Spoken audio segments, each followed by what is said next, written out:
Thank you. It's all right.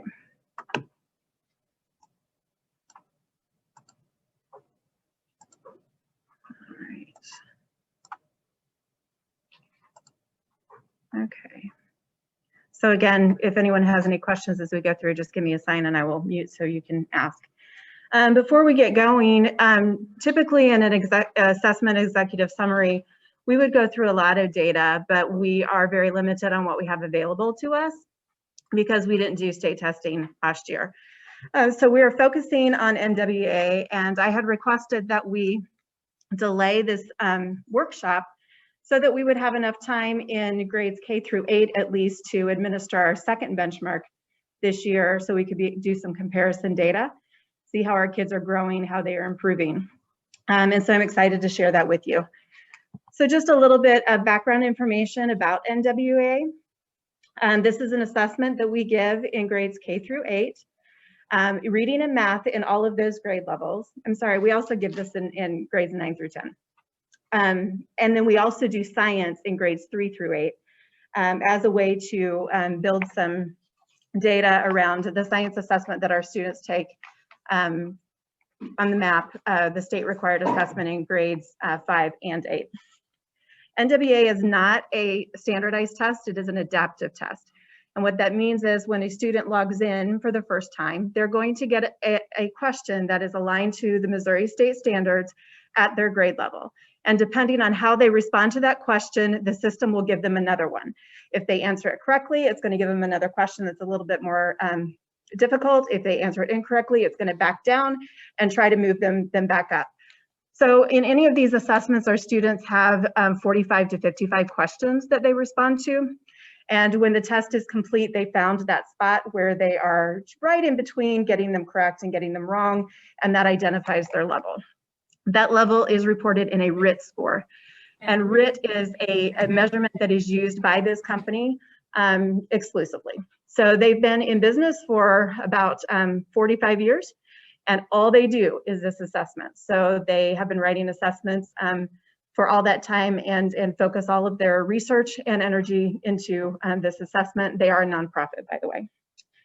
So the other thing that I want to emphasize about this assessment is that it is about mastery versus grades. So in a grade that a student receives in a class, that has to do as much with the mastery of the content as it does with completing work, effort, things such as that. This is all about mastery. And so I have given you a handout that looks like this. I just wanted you to see what our teachers can, what they can gather about our students with this data. So there are many reports that NWA can generate. One of them is called the Learning Continuum. And the Learning Continuum will take a class of students and group them based upon their Writ Score and let the teachers know what standard that student is ready to learn next. So if you look at the example, on the right-hand side, you'll see student names, and they are divided into bands, and the descriptors that are in the middle of the column are the standards under measurement and data that these students would be ready to learn. And so a teacher can look at this, identify what's coming up next in the curriculum, and know for this student, I need to build some skills before they're going to be at grade level. These students are ready to perform exactly at grade level, and these students need some enrichment. So it literally pinpoints the learning target for the teacher that a student is ready to take on. So it's very, very helpful information as far as grouping students and differentiating instruction. And then it's also helpful for things like this. NWA is a norm referenced test. I just want to point out that as students grow older, their growth intervals narrow. So you'll see that there are some pretty big jumps between fall and spring at the kindergarten level, but then when you look at grade 10, for example, it's a much smaller jump from the fall to spring test. It is a norm reference test, and so we do use this data in a variety of capacities to determine special education, gifted education, things such as that.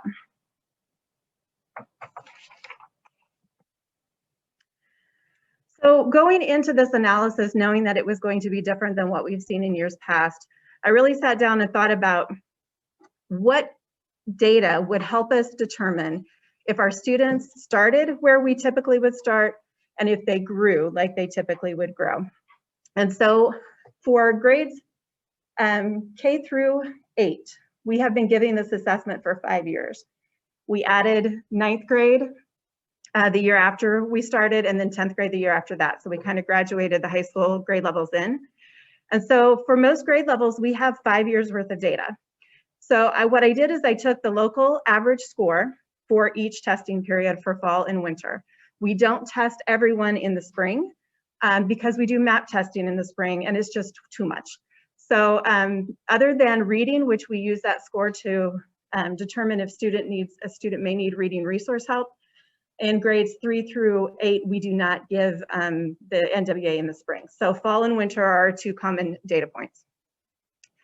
Looking at that local average score for both fall and winter, as well as the score range. What was our lowest fall average score? What was our highest? To see if our kids were falling within those typical ranges. And then I did the same thing with growth. I calculated the local average growth and looked at the range for growth between fall and winter. And then I asked teachers to provide some information regarding what they saw as far as learning gaps due to COVID at the beginning of this year. So these are the questions that kind of drove my analysis. And then I took these questions and put them into a chart so that for each grade level, you're going to see the data points that answer these questions, but then you're going to see this chart, and the chart is going to have a yes or no in each box. So you can very easily see, did we meet or exceed our average Writ score for fall, for winter? Did we fall within our average range for fall and winter? And then did we have typical growth or fall within our typical growth range? So I'm going to spend most of my time on this particular chart as we go through the grade levels. But just to get us started and make sure that we're all on the same page, this was our average Writ score for kindergarten when we started this fall. One thing that I want to share about the K through 2 scores, if you noticed on the first slide, it mentioned that the Writ score is an even interval as students go through the grade levels, and they progress from through different tests. So we have a K2 test, we have a 2-5 test, we have a 6+ test in all of the content areas. They're supposed to be even intervals, but what our teachers will tell you, our second grade teachers in particular, is that the K2 score was much higher than the 2-5 score. So when a student transitioned from that K2 test to the 2-5 test, there was a drop, which was concerning to teachers, but it was because of the way that the test was being scored. So this summer, they recalculated the scores. So now with the K2 data, it will evenly move into that 2-5 range. So we won't see that drop any longer, but it also means that we couldn't compare the data to 5 years. They generated a report for us that converted scores from the last 3 years to the new measurement, and that's what you're seeing in here. So there's 3 years worth of data for K2 in these reports when you look at the range and the average score. So for our fall Writ, we had 140.9, and you can see in this column that our average fall Writ in reading was 140.5, so we did exceed that. And the range for fall was 139.9 to 141.8, so we fall within that range. In winter, our average score was 147.4. The average winter Writ for the 3 years previous was 148.6. And then this was our range, so we're just a little bit below the range. This is our average growth. I'm sorry, this is the average growth for this year. And then this is our average growth over the past 3 years. And the range, I keep putting my cursor over the slide. There we go. So you can see that our winter growth did not fall within that range either. Same thing for mathematics. This was our score. I'm comparing it to this and to this range. For winter, I'm comparing this score to this score and this range. And then our growth for this year compared to this average growth and the range here. These are things that our teachers noticed our kindergartners didn't come in with this fall. And to be truthful, we never own what the kindergartners do in the fall. That has everything to do with what they come to us with, whether they've been in preschool, what their parents have done. So this really, although it may have been impacted by COVID for students who were in daycares or preschools, maybe not at all though. And it is really hard to tell that. Every year we kind of, we get what we get. And this is how those questions fall out. So again, the highlighted squares from the example, these are the ones that I'm particularly interested in. I would like to see a yes here. I would like to see a yes here. And I would like to see yeses here. I want to see that we're making good growth, and I would like to see that we're at our typical score by that winter benchmark. Now, I do want to share that this is one set of data that we use in K2. We also rely very heavily on our Pathways data. Pathways is our Phonics program, and these two tests overlap somewhat, but they really test very different things.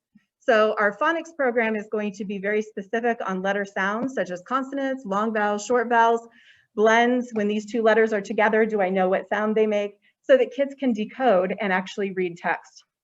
And I asked Denise Hahn, who coaches our Pathways and helps support our K2 teachers with this program, how our kids were doing this year. She said she was very concerned about kindergarten when they came in the fall. They were not where our kindergartners typically are, but that our kindergarten teachers have done an amazing job of catching the kids up. In fact, in all grade levels, even though our students in grades, our current first through third graders, literally missed an entire quarter of instruction. Our kids in third grade and up to 8th grade, they were almost done with the curriculum because we would have started map testing just a few weeks after we came back from spring break. So they maybe had 1 or 2 units left, but these kiddos missed 25% of what they were going to get for a year. So we were kind of concerned, and we trained our 3rd grade teachers to use Pathways so that they could catch our 2nd graders from last year up. They've done an amazing job, and in all grade levels, our kids are almost caught up, and we predict that they will be right where they should be by the end of the year. So very excited about that. 1st grade, I'm going to, unless you want me to answer any questions about this data set, I'm going to go ahead and go to that chart that answers the questions. These are the things that we noticed our kiddos were missing in grade 1. And again, I'd like to see a yes here. I'd like to see a yes here, a yes here, and a yes here. So more yeses on the fall or in the 1st grade than we saw in the kindergarten, and definitely in the areas where we like to see them. Yeses in other areas are bonuses, but definitely want to see them in those areas. Grade 2. These were the observed learning gaps for grade 2.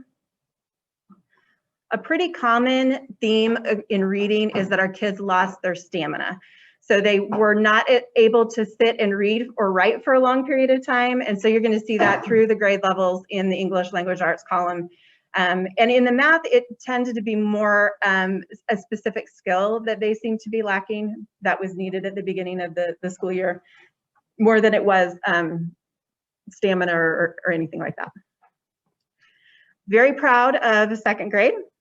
And again, our Pathways data helps to reinforce what we're seeing here, that our average fall score was meeting or exceeding our average, and we're exceeding the range for both fall and winter in reading.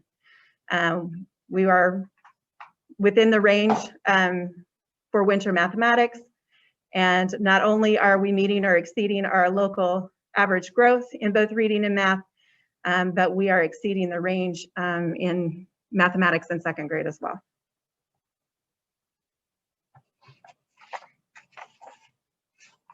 I have some additional notes. I just want to make sure I'm getting this in for you. Okay. Grade 3. Going on to the observed learning gaps.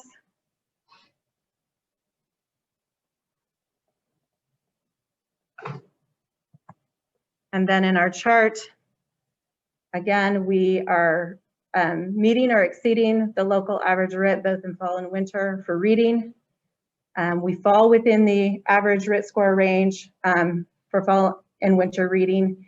We are meeting or exceeding our local average growth and falling within that range And then with on the mathematics side, we are falling within the range in both the fall and the winter, and we are also in the growth range that is typical of our students. Grade 3, again, we have 5 years worth of data, so the ranges are a little bit wider than we saw with K2.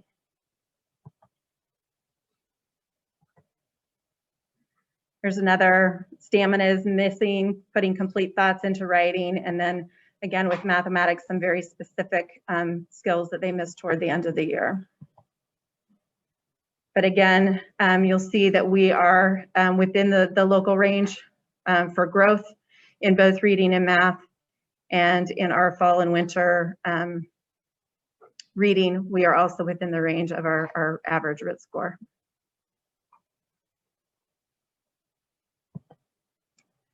Grade 5.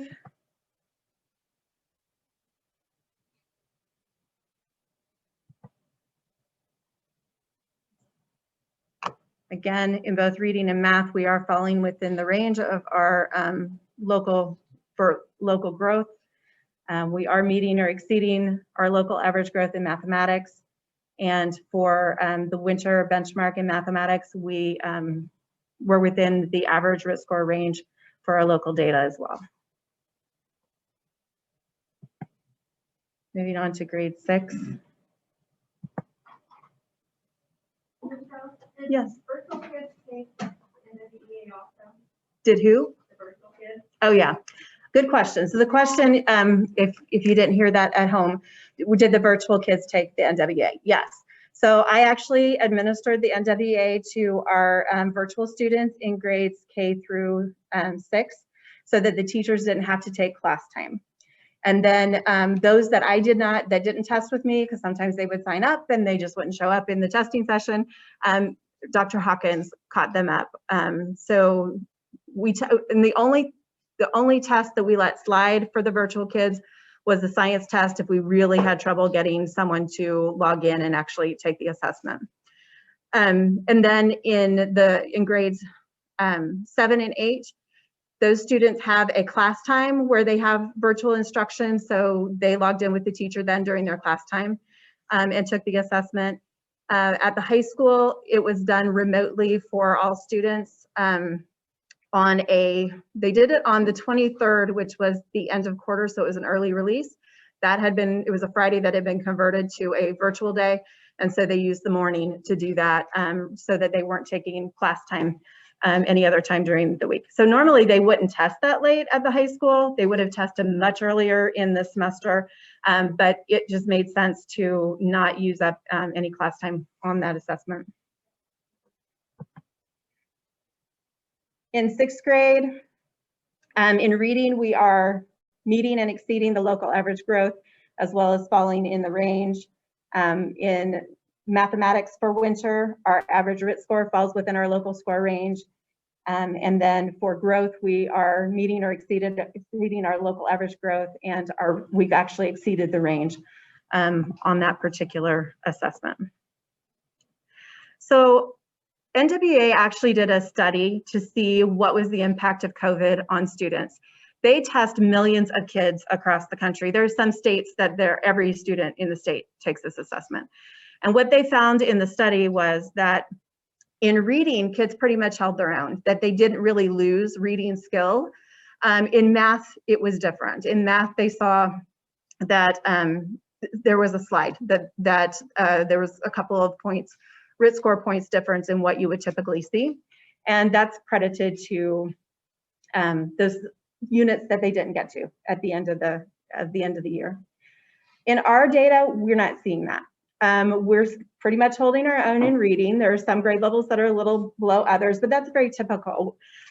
Grade level typically has a kind of a personality when it comes to assessment, and some do better on assessments than others. It doesn't mean that one's smarter than the other. It just means that's how they assess. In math, we are seeing that our students actually are doing very well.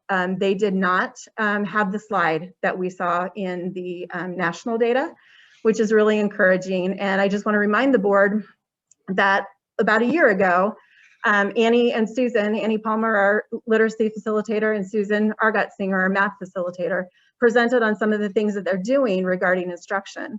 And for the last several years, we have put a great emphasis in mathematics instruction on really understanding the concepts behind why algorithms work. So it's building that number sense. I know what numbers do.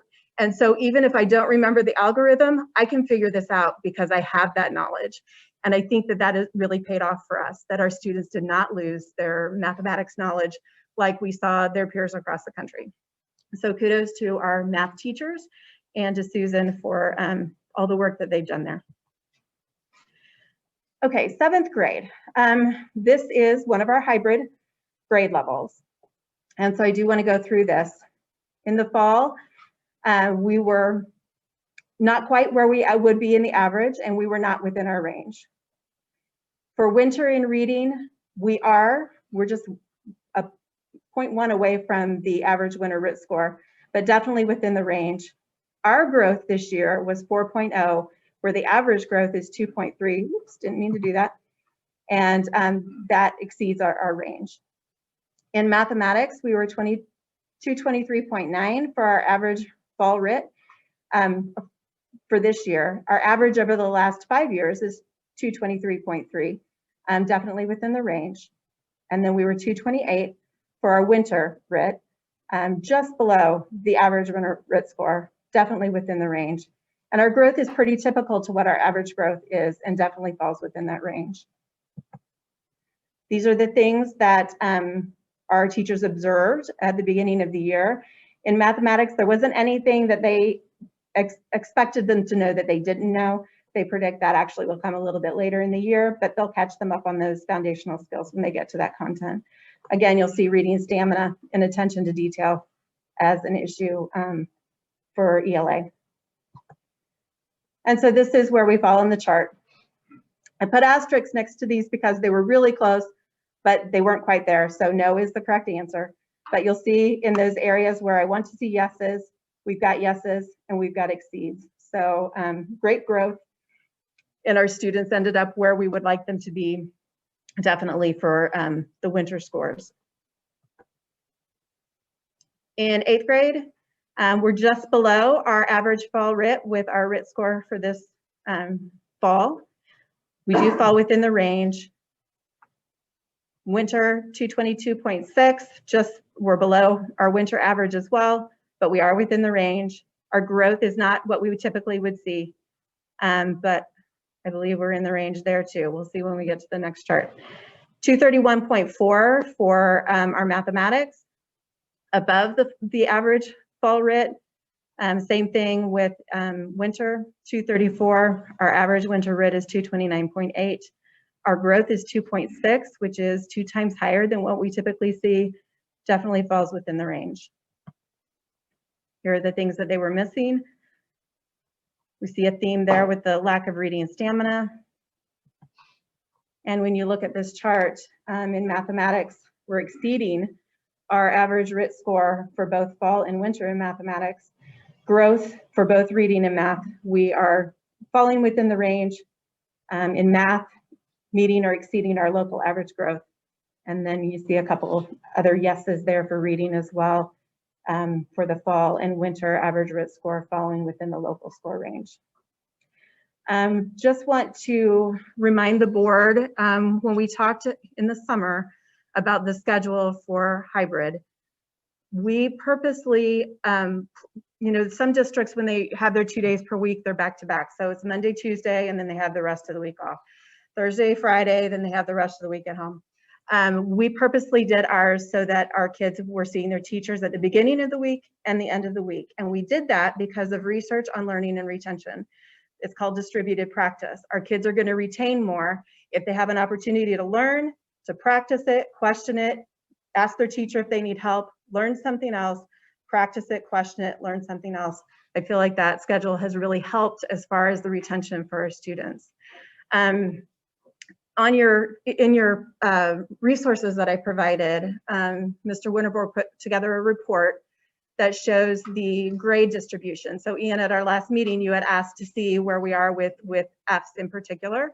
And so he did a comparison for you of last semester, so the fall semester of 2020, 2021, and compared it with the fall semester of 2019, 2020. And you'll see that really things are fairly comparable as far as grade distribution. And then he provided some additional data for you there as well. We've also been hearing from teachers since the beginning of the year that on our local assessment data, our students actually are achieving very well, very similar, if not a little bit above what they have in the past. So this data from NWEA kind of coincides with the data that or the anecdotal data that we've received from our teachers as well. Before we get into the high school data, does anybody have any questions about anything that we've gone over? High school data, there are a couple of things. One of them I've already mentioned, but it's just a little bit odd because, for example, we did not test when we typically would. So kids tested at the end of first quarter, and that is going to impact their score because they actually had a whole quarter of instruction where typically we would only have probably, we would have tested by midterm. The other thing that I want to share with you is these kids did this remotely. Unlike our elementary kids where their parents were with them, making sure that they were logging on and taking their assessment, the kids were basically doing it on their own. So 2/3 of our students tested at the high school level, whereas at the K-8 level, we were in the 99% range for both fall and winter. So that's just something that you need to be aware of when you look at these numbers. We only have fall data. You need to have 12 weeks in between the fall and winter administration for the test to be valid. And so we have not tested again. And to be honest, we typically don't test a second time at the high school level. In the 5 years for which we have data, we've only tested it in the winter one time. We would have done it last year, but we were, COVID. So you can see that in reading grade 9, our fall Writ score from this past fall is right above the average fall Writ and definitely falls within the range. For mathematics, we were above the average fall Writ and again fell within our range. In 10th grade for reading, 229.4 is above our average fall Writ. It was exceeding our typical fall range. And then in mathematics, 239, which matches the far end of our range. These are the things that we noticed from our 9th graders coming up. After that, it's not very typical really for kids to have the knowledge that you would expect them to have because everything that you're learning is new. When you go into geometry, that's a completely new subject. And so kids don't often bring a whole lot of background knowledge, for example. But these are the things that were noticed from our freshman teachers with our English language arts and mathematics skills. And then if you review the questions that go, that are kind of guiding our analysis, you'll see that we have yeses for all of them. Again, keep in mind that we had 67% of our kids test and that they did have quite a bit more instruction than they typically would have. I've also provided some grade distribution data for you from the high school. Rachel Marchetti provided this. She did the same thing that Mr. Winterboard did, just use a different graph. So it shows you our grade distribution from fall of 2019, 2020 compared to this past fall. Again, fairly similar. Also, if you'll remember, they were very concerned at the beginning of the school year with the number of Fs that we had. They put interventions in place to help kids get that work made up. They have also made it policy that there's no such, we accept late work. So if a student turns something in late during the semester, it is going to be graded and it is going to be counted, which is not always the way that it is done. So there is some grace there with the grades that have certainly helped. Any questions or comments? Ian, I'm going to mute so that you can, actually, I'm going to stop sharing real quickly and then I will mute. So I was looking at, it's the total number reflected of letter grades that have changed between the years. That's what we're tracking. I was thinking in my head, and it's just a quick comment. that some would be beneficial for me and maybe might be a better representation of what we're trying to obtain is that GPA metric data, like, you know, how has their GPA fluctuated? And I know that's changing because their curriculums change year to year. But maybe even from quarter to quarter, is there a huge adjustment or within that block schedule or something to that effect? I'm trying to figure out, does the letter grade represent what we're trying to obtain? You know, is there a negative impact? Is there a better metric to track? And GPA kind of popped into my head. GPA is based entirely upon the letter grade. So, for example, if you have an A, you earn 4.0. If you have an A minus, it's 3.33. So I don't think that it would be different, but we certainly could look. Well, so I was thinking, because right now we get a representation of the grades across the spectrum. As I want to see, is there more kids struggling this year with, I have 4 more Fs versus who they shouldn't have? So how do you make it more student focused? And I'm sorry, Michelle, they probably couldn't hear you, but I'll make sure I mute so you can explain. But that's what I'm trying to get at is there a better way to track? Because right now I get the broad spectrum of how we're doing. As I'm very interested to see, you know, is a kid trending up or down? And I don't know if we can do that. And maybe that is a representation. I know it's kind of vague. And so GPA doesn't make sense. So we could look at maybe the percentage of students who had at least 1 F last year at the end of semester compared to this year. Maybe that would get at what you're looking at. Okay, maybe that would be helpful. Okay, yes, I can So ask. I'm gonna mute real quick so you can explain that real quick. Are you unmuted? Unmuted. Okay, perfect. Thank you. No problem.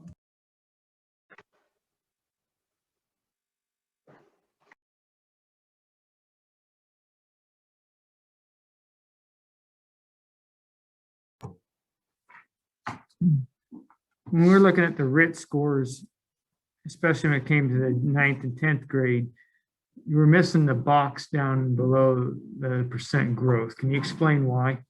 Yeah, because we didn't give a winter assessment, we can't calculate growth.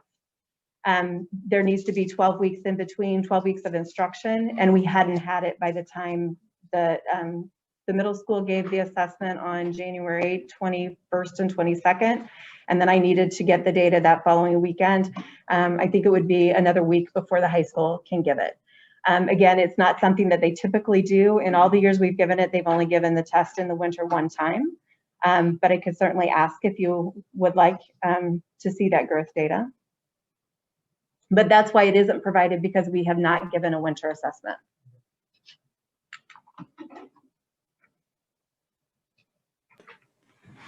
I just wanted to thank everybody that did this. I really appreciate the presentation. I went, and for me, it's good to write things down. So I went and looked through the yeses and nos that you had done. And it was very interesting to me that we only had 6 nos between all the grades.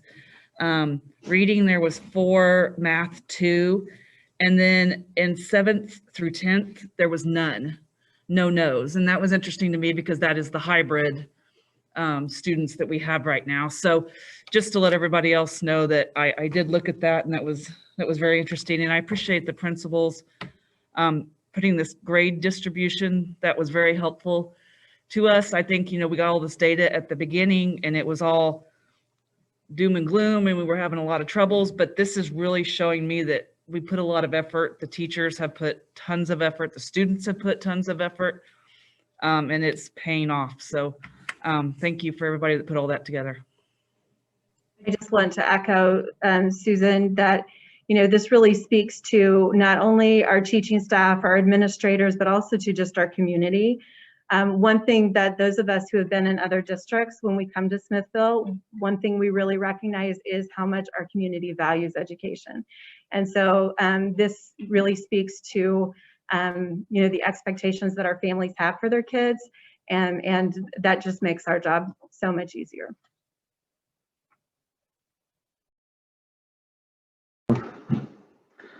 One of the things that we've kind of looked at in the past when we're talking about student assessment are patterns or consistent issues through the grades. And I kept seeing in the reading anyway, was the stamina. Reading stamina was the word that was used. And I was curious if there were thoughts as to, I mean, I realized, you know, we were out the whole fourth quarter last year. They came back, but when I see that, I kind of wonder if it doesn't have something to do with sometimes the mental state of the students. And, you know, COVID's had an effect on everybody. Just what were the thoughts that went into the reasoning that so many students were having the issue with the reading stamina? Thank you. I'll let Denise chime in too as a former elementary principal, but I can tell you that our teachers actually work on stamina. So when a student gets to the MAP test, for example, they're going to have to read whatever passage is there, and sometimes they're rather lengthy. And so they literally work on stamina with the kids, getting them to read just a little bit longer. So from what I have heard, it really they felt that it had to do with just the lack of reading over the summer. And if they were reading, they weren't reading for a great length of time. Would you support that that's a big emphasis of our teachers? Yes, I agree. You know, the way to build reading stamina is to increase the amount of time you're reading. So reading logs, things that get sent home, kids reading for 20 minutes a day, et cetera, those things over time. That's how you increase reading stamina, is just kids reading more.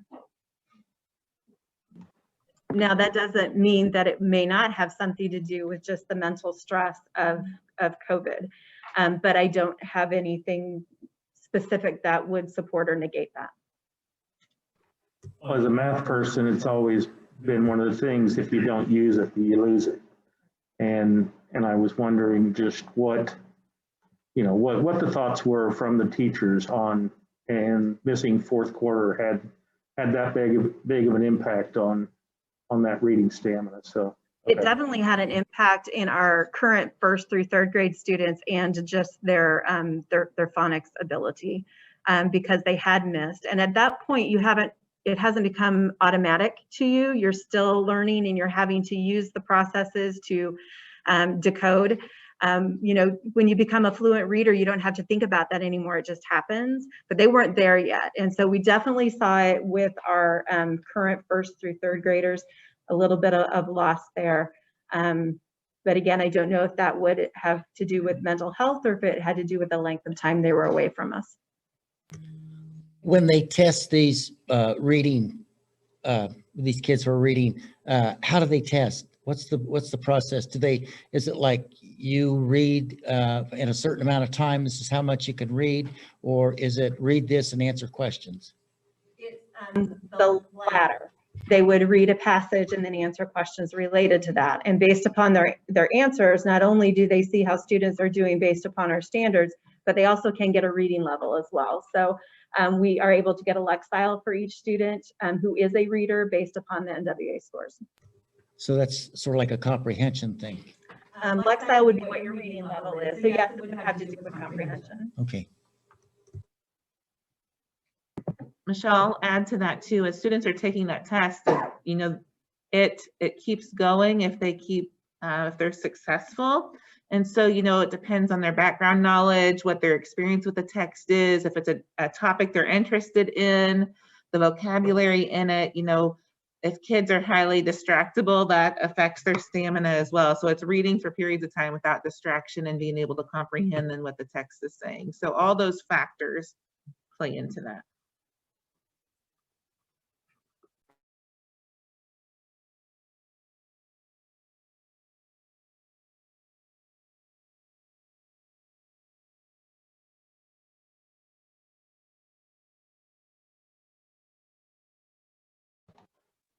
Okay, does anybody have any other questions for Dr. Craddock on the student assessment?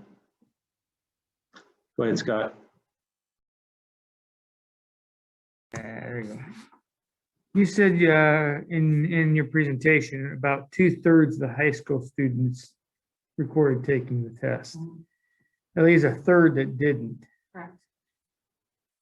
do we have a feel for what level of the test they would they have brought the scores down? Would they have brought the scores up?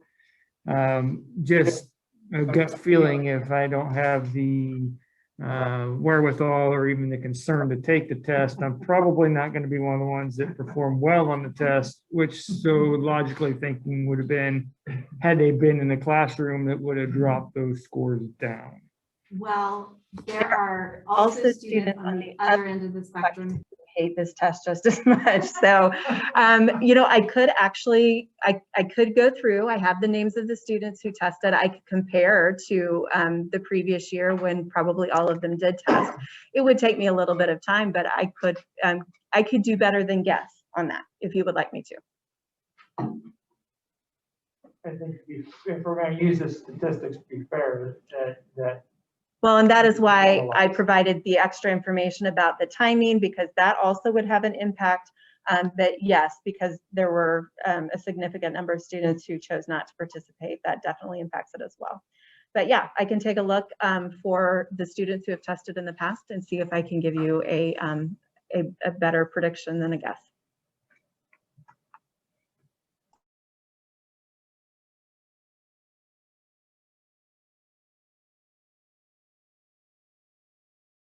I know 8th graders like to compare scores. So they really try hard because they want to get a better score than their brother, for example, in my house.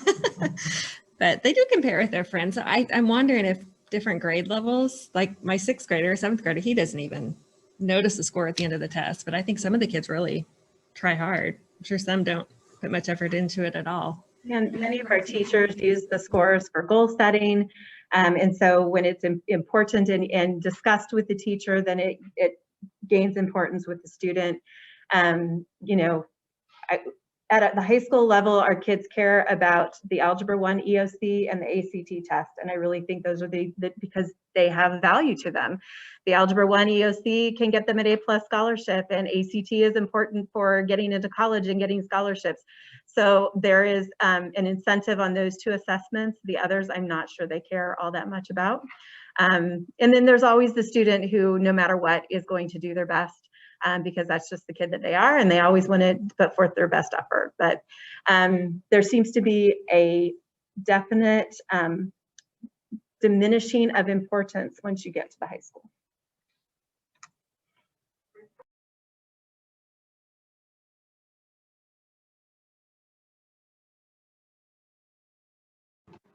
Any other questions for Dr. Cradfield? Thank you, Dr. Cradfield. Okay, move on to agenda item 4.2, our COVID-19 update. Yeah, Dr. Cradfield shares her screen. A couple of quick comments. First of all, your student assessment workshop that you just conducted, in my 27 years, we've never not had state tests. And so this was very unusual to take a look at our assessment data with our board in this way. We do put a lot of stock in our NWEA data. It's been a very trustworthy assessment for us historically. So grades K-8 we feel pretty good about. Clearly, as Scott has pointed out, and as we know, we lack some data at high school. So, but we do have a lot of confidence in that assessment, and it's done very well for us as a predictor for our student success on the MAP test and others. So, switching gears, getting into the other item that you have on your agenda this evening, the COVID update. I want to give you kind of a rundown of what we hope to accomplish tonight, so that you can kind of check off your list as we go through this presentation. First of all, Dr. Cradfield is going to share the most recent survey results with you. So we'll go through that data. We want to update you on the most current COVID data that we're looking at. That'll be an update from, I guess, 13 days ago now. It was the last time we visited with you about that data. I want to give you an update on what other schools are doing now. There's been some movement since your last meeting, 13 days ago. So we want to take a look at that. Also, Denise has called, I believe, 6 school districts that are either 100% or moving to 100% or recently moved to 100%. And she's visited with their student services individuals, and we've tried to gain some insight into what it is that they're doing, and is it working, and how are they able to do things that we're not comfortable doing, and so forth. So Denise will share some information there. She worked hard on that, and I appreciate her efforts. And we want to give, there's been some movement on the vaccination scene. There's an article in the Kansas City Star today. If you had a chance to view that, if not, I'll share that with you. But it's some really good news on the vaccination front. So we're going to talk about that. And then I'm not asking you for action tonight, but this is listed as info action. So if the board chose action, they could certainly take some action. But I'm not asking for action tonight. I do think, though, that we've got some information that kind of helps define where we're recommending we go with all of this. So that's good news, and I'm excited about that. So what I will do then now at this point is mute myself and turn it back over to Dr. Credifer. So I just want to share with the board the process that we went through to make sure that everyone had access to this survey. It was sent to the first parent in Power School for all of our students in grades 7 through 12. We set up separate collectors for each grade level. So if you had a student that was a 7th grader, a 9th grader, and 11th grader, you got 3 different invitations, so you would be able to respond on behalf of each of your children. That worked great unless you have twins. And if you have twins, then sending 2 invitations to 1 email address within that grade level and that collector, it would only allow 1 to respond. So for those families, I went into Power School, retrieved a second email, emailed the first parent and the second parent to let them know to check their emails for that survey link, because that was how they were going to be able to respond for each of their children. There were about 7 families that only had 1 email address and multiple children in a grade level. And so for them, I emailed them personally and explained the situation and asked if they would share a second email. And most of those responded, so we were able to get the survey out to them. After we launched the survey, we heard from a few people, Susan Whitaker being one of them, that she had not received it. And so we were able to run a report through SurveyMonkey that let us know that someone had opted out of a survey from SurveyMonkey, or that for whatever reason it was blocked. And so for those individuals that we had not already heard from, Mrs. Finney called them and got separate email addresses so that we could try again. And those people received, rather than send it through SurveyMonkey like we had done originally, most of those we didn't get until Thursday afternoon, and the survey closed at midnight that night. So we just went ahead and sent them a link, so there wasn't any chance that it would get bounced back or blocked in any way. So that is how we made sure that everybody who wanted to participate was able to participate. And then we also went through a process of disaggregating the data. The survey went out to all families, and that included families whose students are already virtual. And so we were able to pull those responses out of the data. Everything was collected by email address, so we were able to compare the emails from our virtual parents with the respondents. Rachel Marchetti and I sat in here Friday morning and went through and removed all of those responses, put them on a separate spreadsheet tab so that we would be able to disaggregate that data and calculate the responses for just the in-person students. Donna White is a notary public, so she observed the entire process and notarized it. So that is how we did the disaggregation, and that is how we guaranteed that everyone had an opportunity to respond if they would like. So I'll just go through this. You've seen some of this, but I did add a couple of slides today.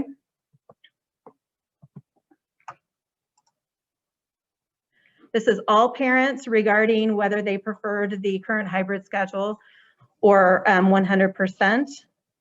And you'll see that when we disaggregate that data, it is very similar to what we saw in the first survey. So 55% would like to return 100%, 45% prefer the current hybrid schedule. This is all respondents again regarding the transition or moving directly to 100% attendance. And then the last question was, if we move to 100% in attendance in any way, I want my student to be virtual. This is that same information for the in-person only parents. So you can see that 48% prefer a transition step, 39% would like to return directly to 100%. And if there is a move to 100%, then 13% would like to go virtual, and that's a total of 75 kids. Dr. Cradfield? Yes. Before we move on, we're seeing the 587 and the 585 of the respondents. Yes. Do you know the number of the total number that it was sent to? So I mean, are we looking at 1,400, 1,350, somewhere in there as far as the number of high school and middle school parents that were? I can get that information for you. Actually, after I stop sharing my screen, but I do have it in a spreadsheet and I could get that very easily. Okay. Before we're done tonight, if you would like. Thank you. But I just want to point out that respondents were not required to answer any of the questions. And so the difference in the denominator there was because some people chose to answer the first question and not the second. So this is students, very similar actually to the all responses for parents. And when you look at the in-person only students, it pretty much matches what we saw with the parents. Regarding a transition step, moving directly to 100% attendance, and I would like to be virtual if we move to 100% attendance. This is how it played out for all students. And when you disaggregate down to in-person students only, 47% prefer a transition step, 37% would like to return directly to 100%, and 55% said that they would like to be virtual, which is different than what we saw with parents, but we'll go with that higher number because if the parents want them to be virtual, that's probably what they're going to be.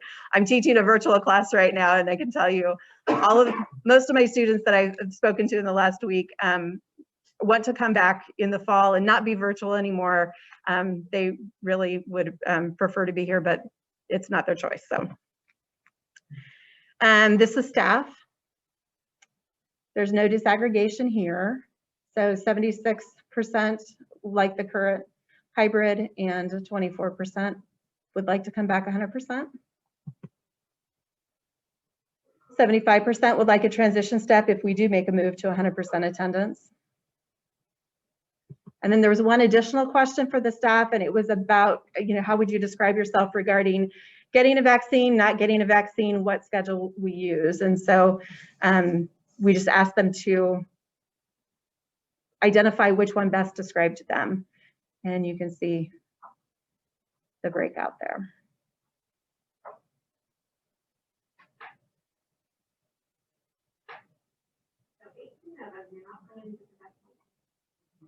Actually, more than 18 don't plan to get them. The bottom 3 are all, I don't plan to get it.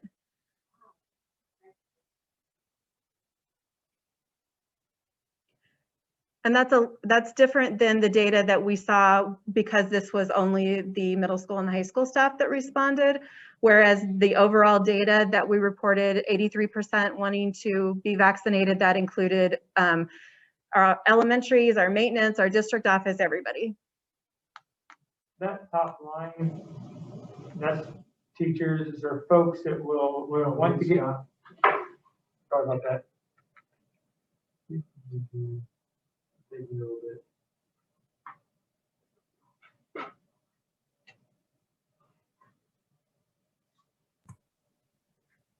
Okay, that top line are folks who want to get the vaccine, and even if they got the vaccine, they're still not in favor of returning the 100%. That is correct. Okay.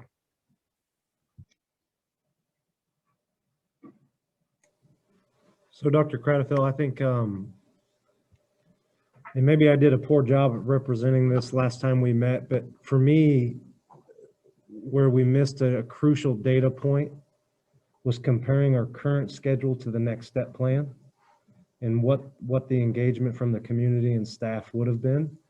So I see commentary in there like, would you prefer a transition compared to 100% compared to virtual? But what I was really wanting to know is what would the opinion feel like from all engaged if we were going to transition from the current hybrid schedule by adding one more day, which I would still call a hybrid schedule. We're just increasing a day of contact time. That's the information I was desperately trying to find out and figure out. Let me back up, and I know this is kind of over data, but I want to say this because I think it's beneficial, and I think everyone who's participating should hear this. I am extremely proud of our administration and the due diligence that you guys have performed. I am very appreciative of our community, our parents, and our teachers' willingness to respond. Our board has received so much communication within the last 2 weeks, which is helpful because I truly feel that everyone on this board is in a position where we're trying to seek as much input and understanding to help us validate where we think we want to take the next step. And with that being said, you know, how I engage and how I comment and stuff is really meant to foster hard conversation and discussion. And it's not meant to be placed in a way where I'm not supporting anybody or I'm not supportive, because if I didn't care that much, this wouldn't be as big of a deal to me. The reality is I think every one of us up here care that much. That's why I think these conversations are getting a little harder, because I think we're just reaching a place in time where differences of opinions are starting to happen. But for me, the piece that I was desperately trying to understand, because this is where Scott and I will differ a little bit. I don't think we should go back 100% yet. What I wanted to see was a logical transition, being proactive by increasing contact time to whatever that might look like. And I'm not unrealistic, realizing, Dr. Schutz, that you guys can't do that next week. You know, I understand there's a transition to making something like that beneficial and happening. But that's what I was trying to understand, because in my mind, it was a middle ground to helping understand your community, more importantly, your parent input, while protecting risk mitigation with your teacher input. And I feel like I didn't get this information out of that survey. We had that one question that referenced it, but it referenced it in comparison to 100% attendance and virtual, and not the current hybrid schedule. So that's for me where I fell short, and I still feel kind of like I'm blind, so I'm almost weighing on my own assumptions based on anecdotal feedback and emails that I've gotten. So that's my only commentary to add. Sorry, it was so long-winded. Okay.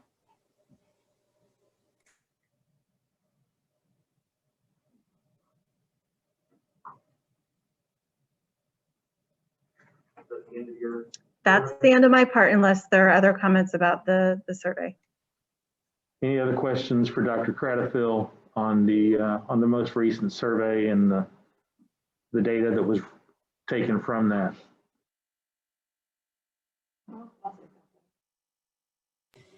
I really wanted to get more than 45, 50% response rate from our families. So that was really disappointing for me. I know 50% is probably still pretty good of a return, but I was hoping to get more. And I was really hoping to have, our country right now is like 50-50 split on everything. And I was hoping we could have more of a decisive, but 40-60 is where we were with the drug testing, and we decided 40% wasn't enough. We didn't want to make 40% of our community upset, and here we're even worse. We're at 50%. So this isn't easy. I know we have some very passionate people. They email me every other day. We have some very passionate teachers, and one on both directions. Some teachers want to go back, some teachers don't want to go back. And so this is hard. We're seriously looking at 50-50. So whatever we decide to do, it's going to be tough, and we're going to make some people upset, and some people are going to be happy. And hopefully everyone just rolls with it and takes the challenge as we go.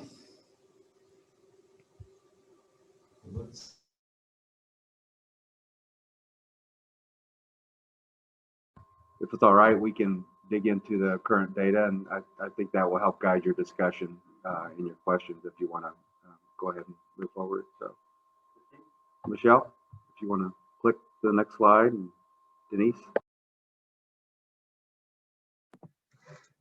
Okay, just like I shared last time, this is as of January 29th.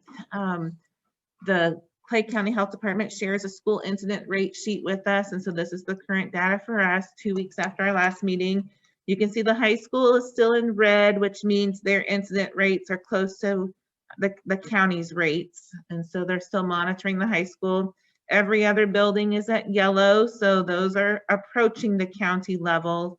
But as far as positive cases going up, those numbers are current as of last week. Tomorrow our dashboard is updated. Right now we have 5 cases that will be added to that for next week. So we're staying pretty steady. What will be reported out tomorrow is pretty steady from last week. So we're staying even. Next slide, please. You can see as far as our community goes, though, positivity rate is still in the red. As far as Clay County, we'll look at Clay County first and then the city of Smithville. Incident rates are decreasing. Hospitalization is steady.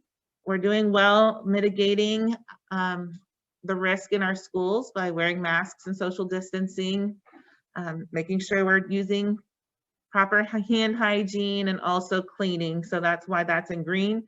Testing continues to decline because now we're working on trying to provide a vaccination.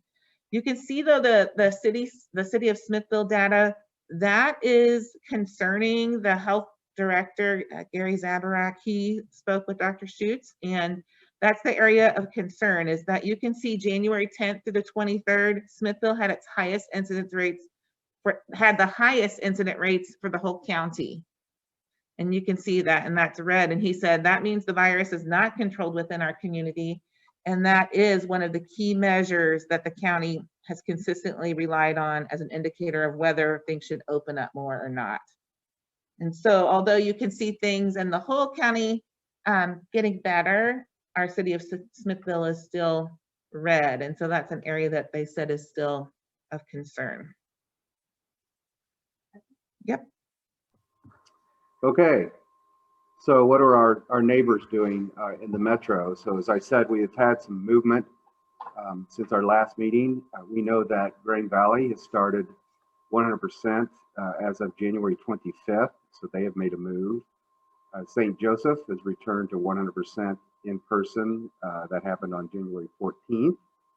Lee Summit is transitioning to 100% 4 days a week, so they'll still have a virtual day within their week.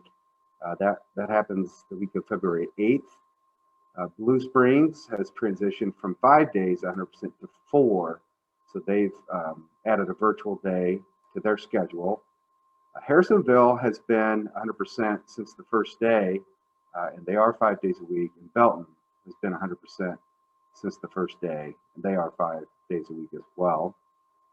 It was reported to the board that Ray-Pac is 100%, but they are actually hybrid like Smithville.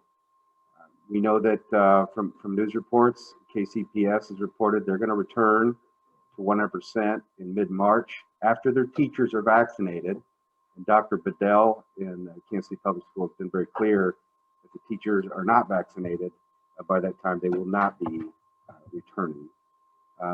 We know that there's a neighboring district that has had some dates on the calendar, and they have pushed those back continuously.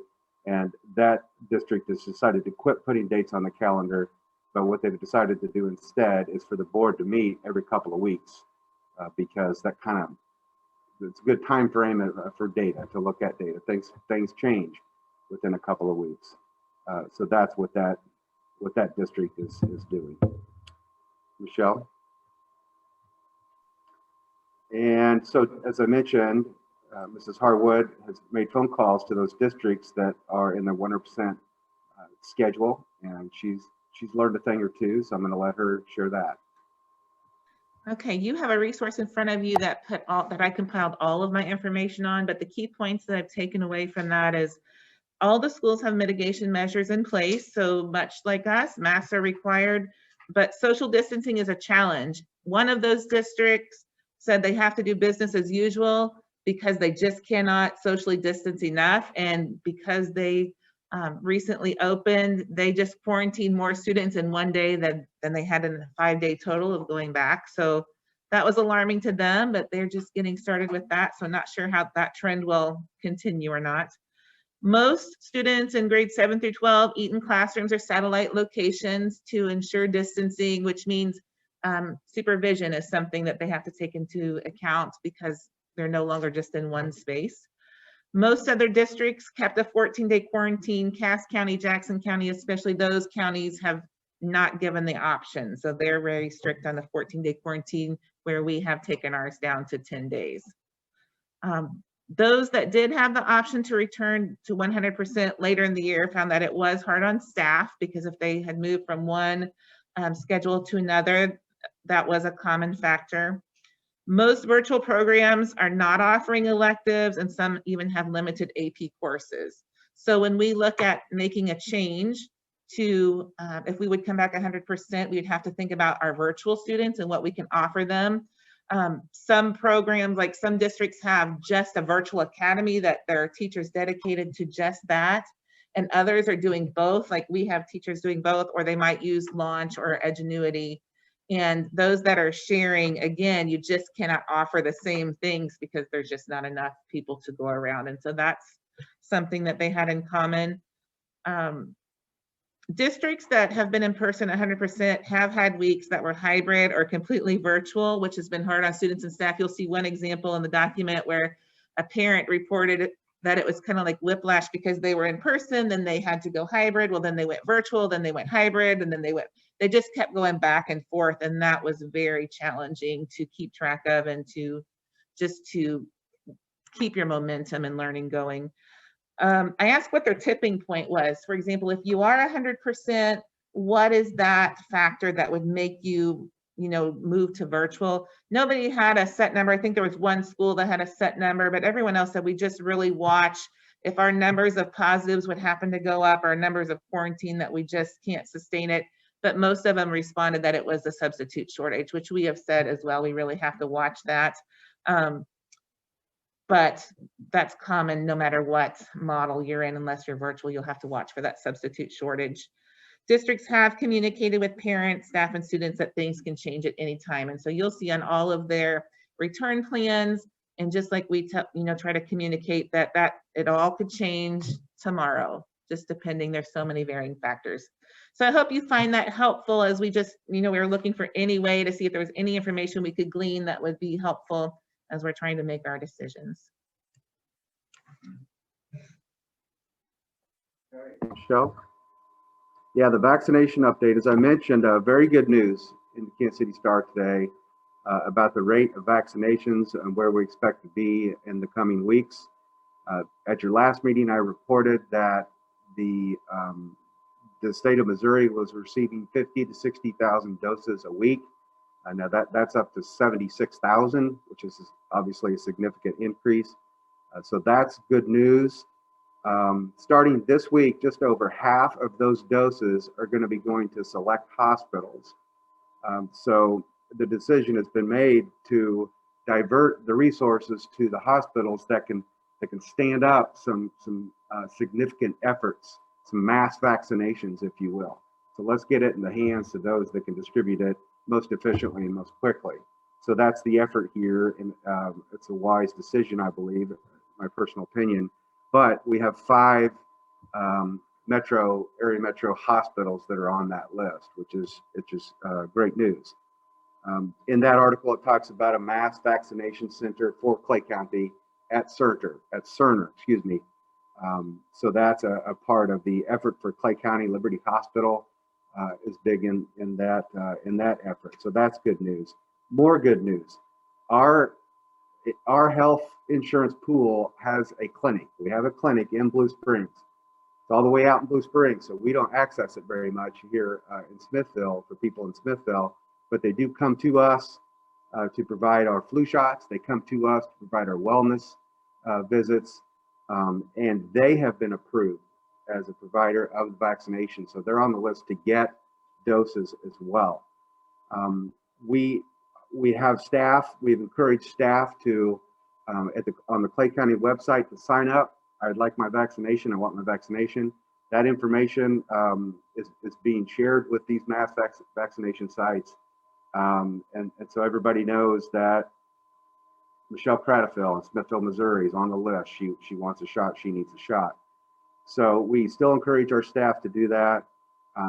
We are knocking on the doors of other hospitals to try to be sure that we're in their ear. Listen, please put us on your list. We need to get our staff vaccinated.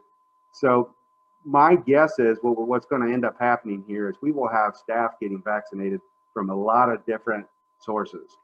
And my interest is to get our staff vaccinated as quickly as we can. Whatever resource that comes in, whether it's the Consiglio Wellness Center, whether it's Cerner, whether it's St. Luke's, what have you, we want to get it done as quickly as we can. But it may be that our staff's getting vaccinated from a lot of different sources, or a lot of different places. It was mentioned earlier, the survey, when we asked our staff, do you plan to get vaccinated, basically, 83% of the respondents said they planned on getting vaccinated. Of our staff, 83% is about 270 staff members. So that's a lot of people. And I'm glad to see that many people would like to get vaccinated. It's interesting how it depends on the industry as to how people's feeling about the vaccination. And education seems to be one where a lot of people would like to go ahead and get that vaccination. Something to consider as there's a lot of logistics here that need to be worked through.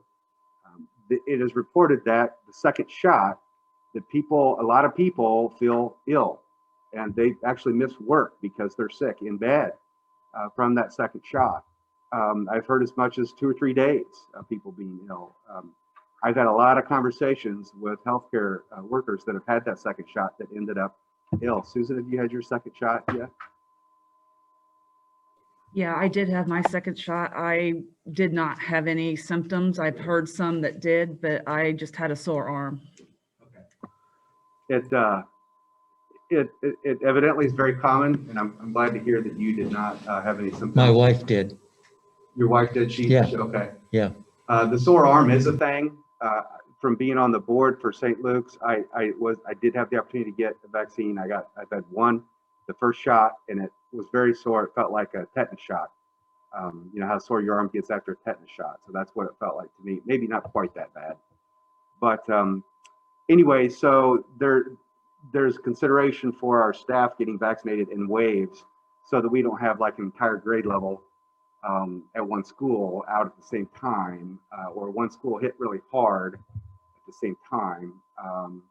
It would be great if we could just have all of our people get their shots on Fridays, that second shot. But I don't know that it's going to work out that way. It may not be available on Fridays, and maybe not when the clinics are open to us. So anyway, that is very, very good news to see that this is getting ready to open up for us. So we're excited about that. Go ahead, Michelle. So we've learned a lot from the COVID environment. Some lessons are pleasant and exciting to learn, and some have been very frustrating and difficult to learn. But one of the things that I've seen as the superintendent, as I work with our staff and I make my way around the district, is that we've gotten good at doing what we can do in this environment. And I think some of our student assessment data that we reviewed tonight is a testament to that, or proof of that. So our staff has done a good job of raising the bar, getting better at what it is they're doing. But make no mistake, we want our kids here. I mean, we do our best work when our kids are in our presence as frequently as we can have them in our presence. So what we've learned from COVID is a nice tool to have in the toolbox and to enhance the things that we can do. But man, we want our kids here. We signed up to be educators, and because we love kids, and we want to make an impact, a positive impact on the lives of kids. That's hard to do when you're staring at them through a screen. That's hard to do. So please understand, we desperately want this, and we desperately want to make this happen. We want to do it right, is the thing. And what is right, I think, is the point of contention. you know, what I think is the right way to go about this is not something that everyone agrees with. And you could give me another point of view and I'd agree with you. So that is the issue that makes this so difficult, to Ian's previous point. So I'm going to jump on down here to the third bullet. That the data is improving in the county, as Denise pointed out. We have some progress we need to make locally, but it is improving. That is good news. And from several different data points, several different metrics are showing us that the data is improving. So we talked about vaccinating our staff. If we can get on that within the next couple of weeks, I mean, we can have that second dose by the fourth quarter. And that would put us at, and the fourth quarter starts March 22nd, which is the Monday after spring break. So if we can get our staff vaccinated in the next couple of weeks and on the first round, and our data continues to improve, and we can see some movement in our local data, I think, as your superintendent, we can talk about moving forward and making some strides towards 100% attendance and getting our kids back here, like we all would like to see. The survey indicates the majority of all respondents prefer the half step. That's pretty clear in the data. That's what most people would prefer. Denise talked about the whiplash effect. What we don't want to happen is to get into a 100% event and then 5 days a week, and then bam, you know, we get hit hard, maybe a variant, or we maybe not a variant, like some of these other districts have seen. We have to go to virtual then. So we take a step forward and have to take 2 steps back. We don't want to see that kind of thing. So that's why we have discussed the half step as proposed to you at your last meeting. And then the other consideration, the 75 students, and that was the parent survey. The parents said, if we make a move towards 100%, I want my child to go all virtual. Well, there's a lot to think through there, a lot more than you realize with those 75 students. You know, are any of those kids currently in AP classes? And how are we going to manage that? Do we have a virtual option for all of the courses that they're currently in? If we move them to launch, does launch have the classes that these 75 kids are in? You know, so, there's a lot of considerations there, but we'll work through them one at a time. That's just something that we'll have to accomplish. So there'll be some noise there. There'll be some challenges there, please understand. But if those are challenges that we need to work through to make progress towards getting our kids back, that's what we'll do. Dr. Schutz, I have provided a list for the board. These are all the virtual classes that we're able to offer. And under vendor, you'll see that it's either one of our teachers providing that instruction or Launch. Launch will allow us to, last semester they cut off registration and we could not register kids in the middle of the semester.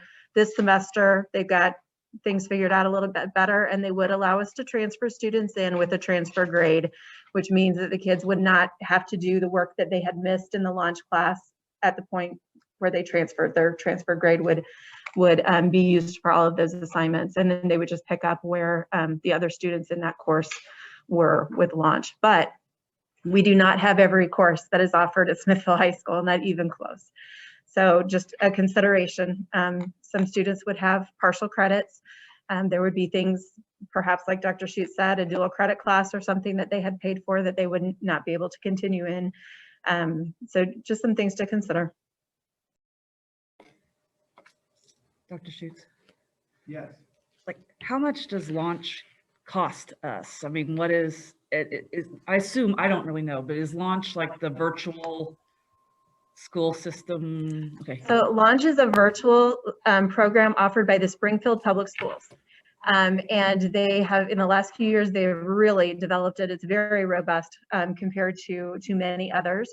One of the things that we like about it is that it's Missouri standards, Missouri teachers. And so we feel like it's comparable to what they would get in our district. It is $245 per course per semester.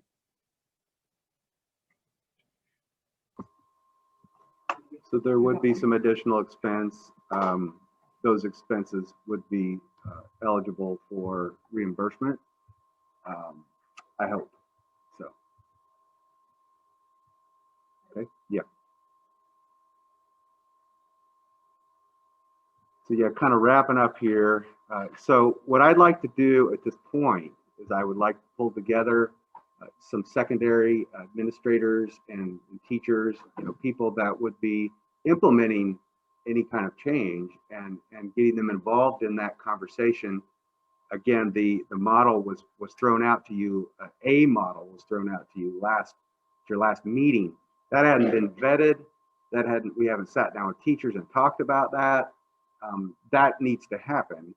And certainly other ideas need to be considered as well, concerns, so on and so forth. So there's some work that would need to be done, and we can get started on that half-step model, so that if our data cooperates locally, and we continue to see positive trends regionally, like we're seeing in the county, and we get our staff vaccinated with the 2 doses, that we can make a move, or that I would feel comfortable recommending that we make a move. So I mentioned here in the 3rd bullet, we've talked about this already, that there are some issues that need to be worked through. In the 4th bullet, I'm not asking for any action tonight from you. I'm really not asking for anything that I didn't ask for at your last meeting. If you recall the last meeting, I said that I don't recommend any action until we get our staff vaccinated, and we see some data trends that are headed in a positive direction. So we do have, what is different in this conversation from your superintendent is that we have some solid information that suggests that this is a possibility here. Those things can happen, getting our staff vaccinated and data heading in a positive direction. Those things can happen, and 4th quarter would be the target for that. Questions? Would you, when you're saying 4th quarter, would you say we'll try to work on things now so that 4th quarter we possibly would go back full time, depending on what that is, 4 days a week, 5 days a week? Yeah, the half step, again, is what I would recommend. Sure. But yes, we work on that now so that we could stand it up, if the stars align and we get, we get the things that we're looking for here in the vaccinations and the data trends. I think it's important, like you said, to get the group together and start working on that. I think some people maybe don't understand that transition, if to happen like overnight, would be detrimental to our kids and our teachers and our everybody. I think, working on that transition is a very important piece to start working on now and to get all involved in that. I like that transition, and maybe if we go back 4 or 5 days, that'll be something to look at. So I think it's just, I'm glad to hear about trying to get a group together, working on that. Yeah, because I can sit over here all day long and talk about schedules, but I'm not the one putting them in place. I'm not the counselors that's plugging them in. I'm not the teachers that are, changing their schedule. I'm not the one dealing with all of that implementation. So we need to get the people that are really working with this stuff at the table. What was your, at the last meeting, what was your ideal of the half step or whatever step it was? I'll let Dr. Carneville. The suggestion was there would be 2 days a week where everyone 100% attendance. We would keep 2 50% attendance days, and then we would keep the virtual Wednesday in that transition. So that would increase attendance by 1 day to a 3-day in-person week for each student. And then that was like for a time period and then be reavowed. Right, Exactly. yeah, Our suggestion was to give at least 3 weeks for us to collect local data and to determine what the impact is as far as positivity rate and also quarantines, so that we can use that information to help inform us as we plan for the future. So it would be 2 days of 100%, and then we have like the A group on one day and then the B group on another day. And then one of the days, I'm assuming Wednesday, would be virtual. Okay. I'm still gotta voice the opinion that that has to be accelerated. We're talking fourth quarter, March 22nd, to even consider moving forward with that with a interim step, keeping that step in place for 3 to 4 weeks. That's mid-April, with the end of the school year being less than a month and a half away. We have to accelerate that. The idea of waiting for teacher vaccination, and I know I'm going to catch a lot of flack for this, but 46% of the teachers say even if they got vaccinated, they're not comfortable coming back. That vaccination is going to take a long time. We need to start moving towards that interim step prior to vaccination. So I guess that brings me to some of my, I have probably 15 questions. I should have started asking them a long time ago. But that brings me to my next question. What is the overall vision? So I heard examples of what our counterparts that are doing full time. What is their gating criteria? What were their influential factors that got them back into school? What are they tracking that is different than ours? What is that data? Do we know? Well, it depends on their county as far as their gating criteria. I'm assuming they're tracking the same things. But I'm assuming every public health agency within the metropolitan of Kansas City is probably operating off the same gating factors. I can almost guarantee it.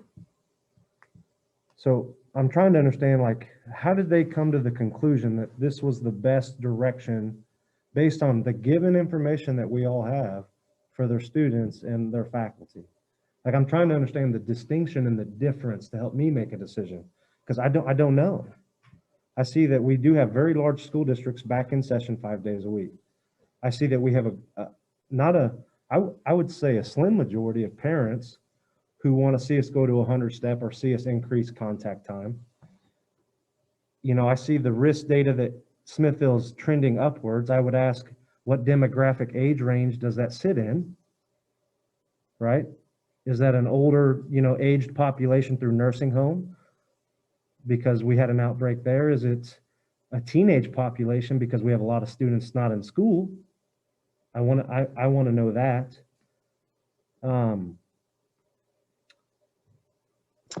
All of that information should be available on the Clay County website. I'd have to look at it myself to see the age range. I know they have it disaggregated that way. I'm going off information they provided me, so I'll have to look that up.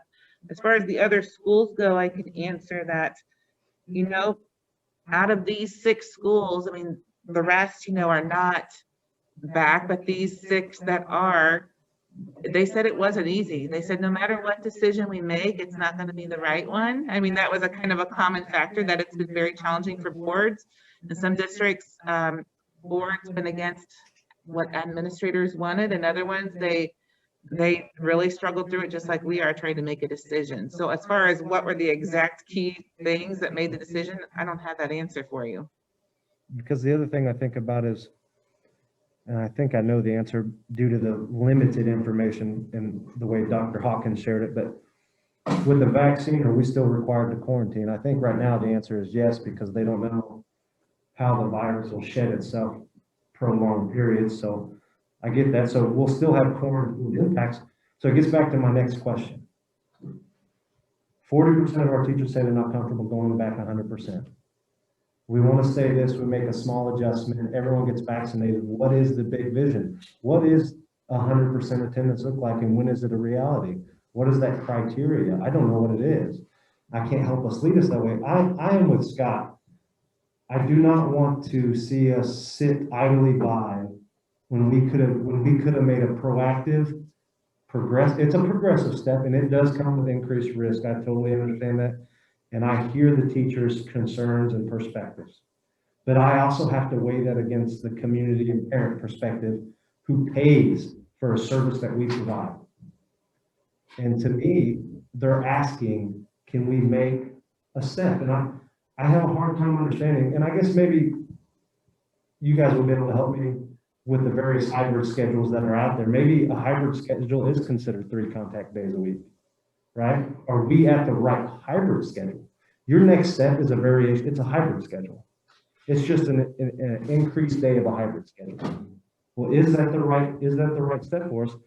I would rather see us make a small progressive step, use really good understanding what data is that we are tracking with our specific community and its impact. And then if it gets too risky and it's trending away, the administration and district can't handle it. What's the downside going back to how you're exactly structured?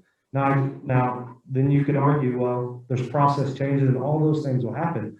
I get that's uncomfortable and hard, but that's a necessary step required to help. And guys, what I really come back to is our seniors who will never get another opportunity for their social and emotional need experience that they are missing out on, that is fundamental to graduating high school that they're not going to get.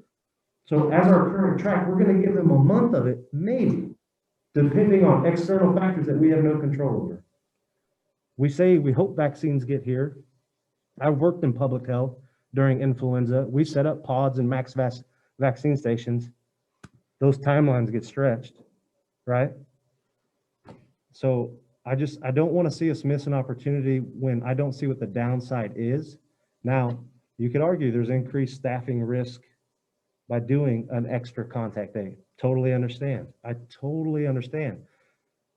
But based on how the virus sheds itself, based on data that we've seen both ways, based on feedback, to me, by adding an extra day while allotting 50% days plus a virtual day plus a weekend is no more essential risk, minus you do increase the frequency and exposure of which students you come into contact with. Totally understand that.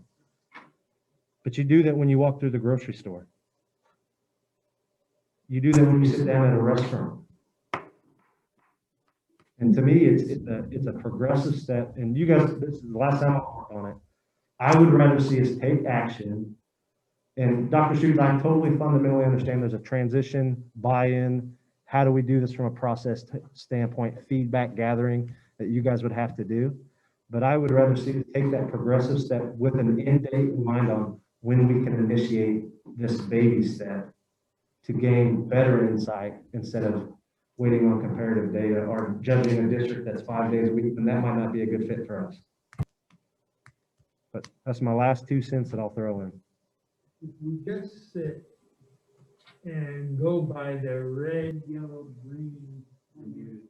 Am I? I thought I hit the button. Okay.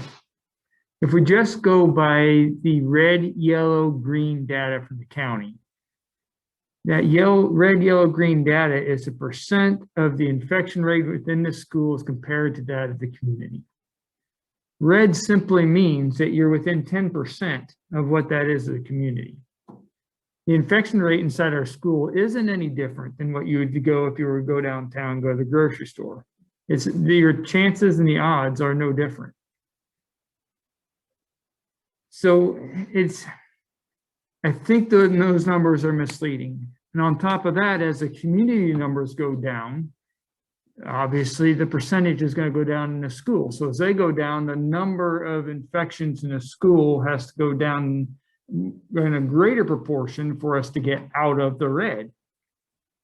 So it could very well easily be that the town of Smithville's numbers drop, our school numbers drop, and we're still in the red, and we're still having this conversation, and we might only have 1 or 2 infections in the entire school. So strictly using the red, yellow, green data the county puts out, it kind of gives people a false sense of either fear or a false sense of security. It's not a real good barometer for us to make a decision whether we're coming back to school or not.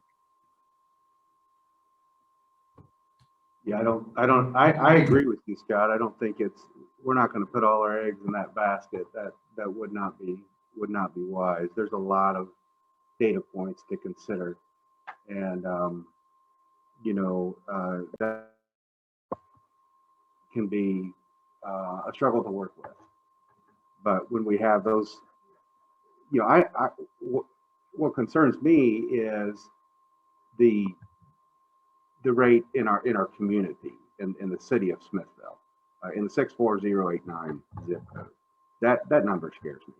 And why it's so much higher than what we see in the rest of the county, I don't know. We'll have to keep an eye on that. But that's a number that catches my attention for sure. I think what bothers me is, and it has through this whole thing, is one side of the river, schools are remote. The other side of the river, they're back at 100%. Watch one news channel and it's rampant. You watch another news channel and it's going down. I think, and this may blow Scott away, but I decided this afternoon, I've got people pulling me from this side. I've got people pulling me from this side, parents, teachers. But what do I feel? I feel like that these kids are losing. I've talked to several people whose kids are missing out on a lot of stuff. I think we should figure out how to move back to a 5-day 100% and figure it out and then go from there. Take the chance. That's all we've got. We don't have any other kind of information. It changes from one county to the next county, from one city to the next city. I don't know, but I know these kids are losing and we need to do something about it.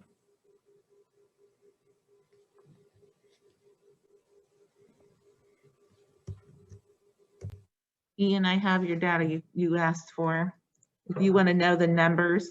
Will you help me after my rant? Remember what I said? Okay, you asked for the numbers of positive cases for age ranges in Smithville. So the highest age range is ages 45 to 64, 328 positive cases, so 33.64%. Second highest is age range 25 to 44 with 279 cases at 28.6%. Third highest range is 15 to 24, 183 positive cases, so 18.77%. And then the 65 and older and the 5 to 14 have gone back and forth since they've been collecting data. The 65 and up had 111 cases, 11.38%. And then the ages 5 to 14 has 74 positive cases. So what's the interval time period between that data? Oh, I didn't look that up. It's a big thing. Is that over a year or is it over a month? That right? has been, it's the running total. It looks like it started in July. It's July through January.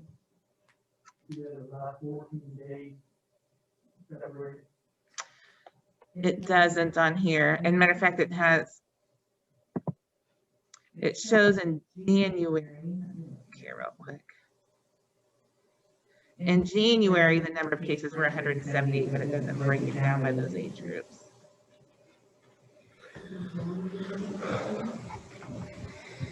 Possibly. Well, thank you. I know guys, everyone in this room, the administration, no one is placed in an easy predicament, and wherever we land is not going to be favorable. There's going to be people who are not happy. So I go back to fundamentally what our task and our charter is and what is best for children. How do we best educate children? And I would much rather see us take action and move to help Dr. Schutz establish a timeline. Dr. Schutz, I would never want to force a timeline on you, but I would want to establish a timeline collectively on the next step plan with the latitude that I trust the administration. If it gets scary and it's unmanageable or becomes whatever criteria you've established, and you have to go back to your already established schedule, you have that flexibility. But I would rather us figure out how to make that step forward so we can start gaining better insight with our data on what it, and how it's reflected against our community than trying to pull everything else in. I would be happy to make a motion, but Denny, I'll wait until you give me that opportunity.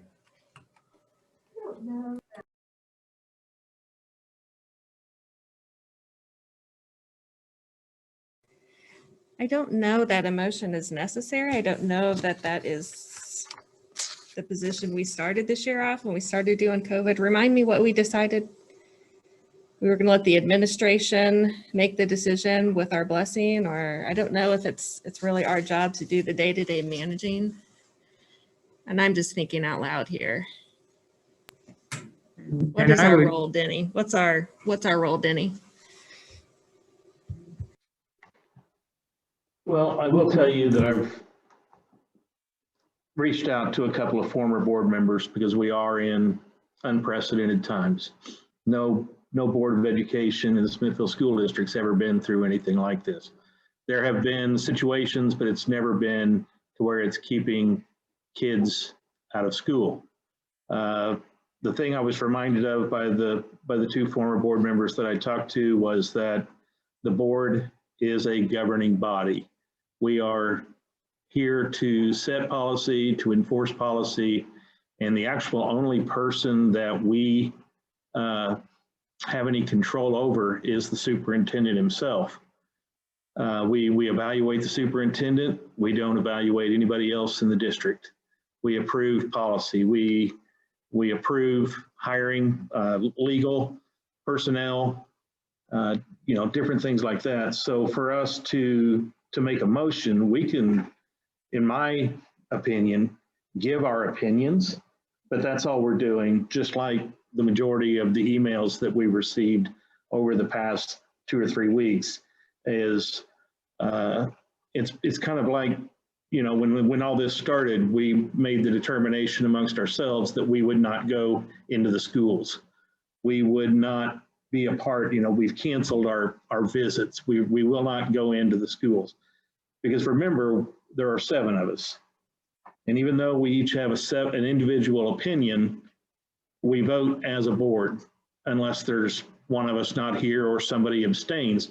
And until we don't get a result until all 7 of us vote or whoever's here. Tonight there's 7 of us here.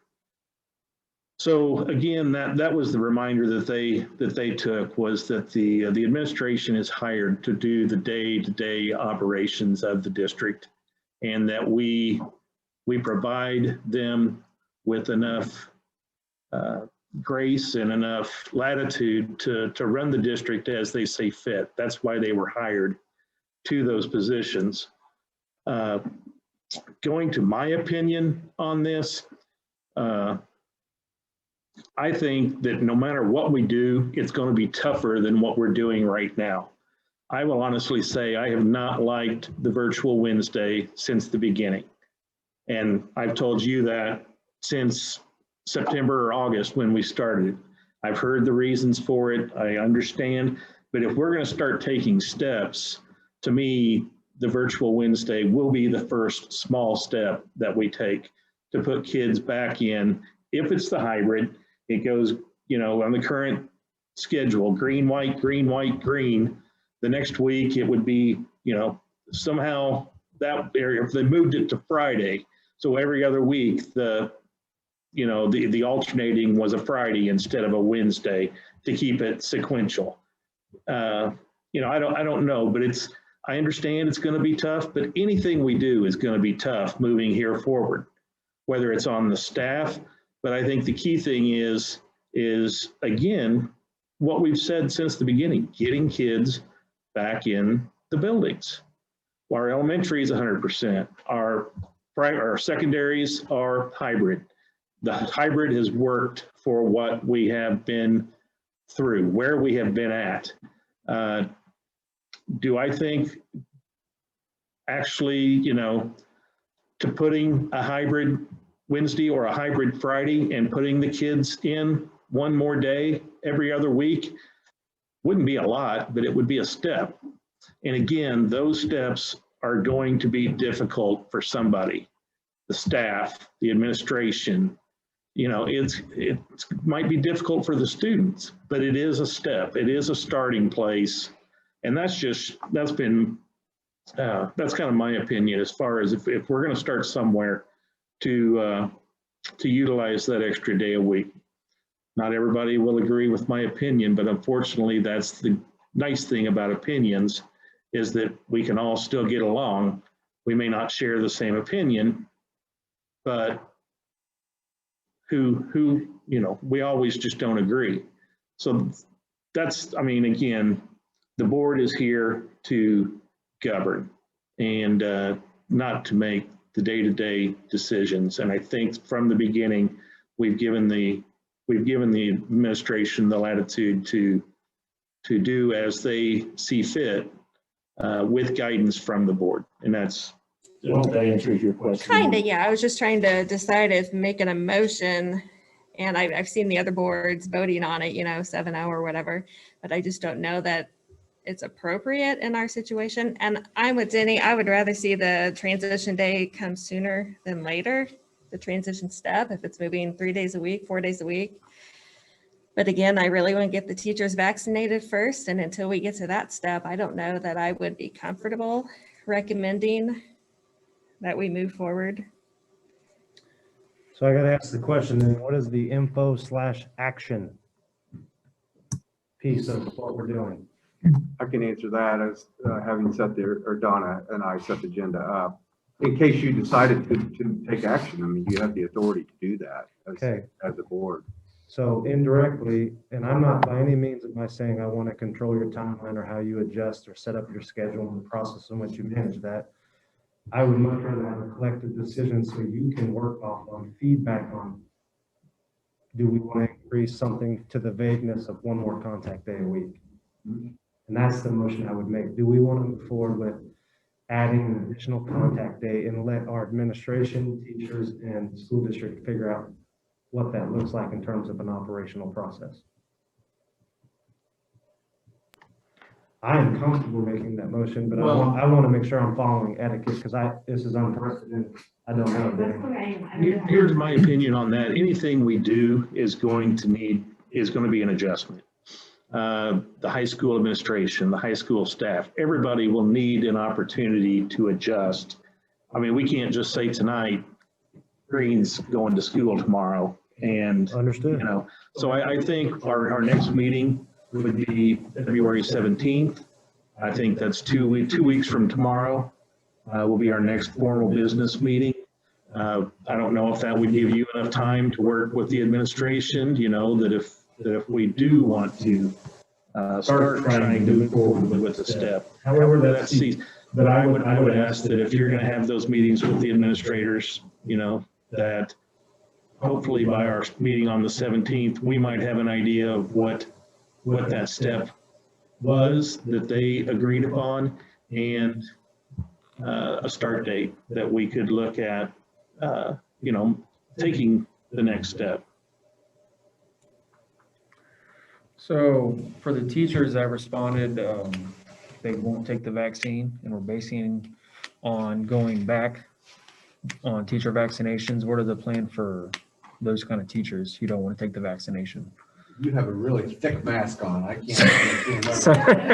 So you're talking about those that don't want to get vaccinated? Yes, the teachers that don't want the vaccination, and the plan is we're basing it off teachers getting vaccinated. Yeah. What are the plan for those teachers? Right. So that's a personal choice, right? So whether you want to get vaccinated or not.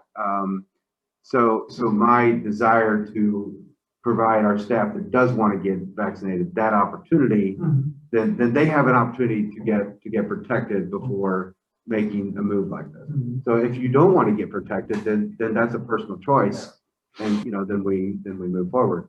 Now you're seeing some policies that remove COVID leave then as an option if you choose not to get vaccinated. So if you get COVID, you get sick, you're not using COVID leave, you're using sick days. So that was going to lead on to my second question. That would require a change in your policy. But that's an aside. And then you said that, sorry, you said that 2 weeks would be close to enough time to figure out with the teachers and administration on possibly? We can, I think we have enough. We can sit- I-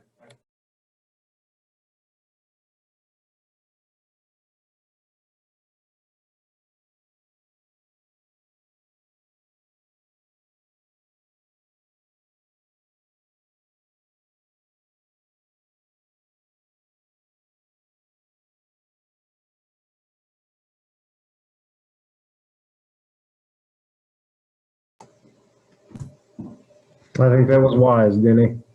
I think you're learning as board president. Taking a beating doing it. So you are. Does anybody have any other questions or comments regarding the update provided, or not a motion put forward, but kind of a path or a direction that the board would like to see prior to our next meeting on the 17th? Just to be clear, the expectation is for us on the 17th to have a plan presented, what the school's going to do to increase that contact time sooner than later. And if it's possible or not possible, or what it looks like. Yeah, I mean, I want to reiterate, Dr. Schutz, and I'm just one person, that I would hate to be presented a plan that says, well, effective April 1, right? My whole goal is to move us further along, but I get there's logistics that come with that. But I think I'm just reiterating, Scott, it's a plan that gives us a foundational timeline that is not drawn out, that gives us a path forward in an efficient time manner that allows us to transition.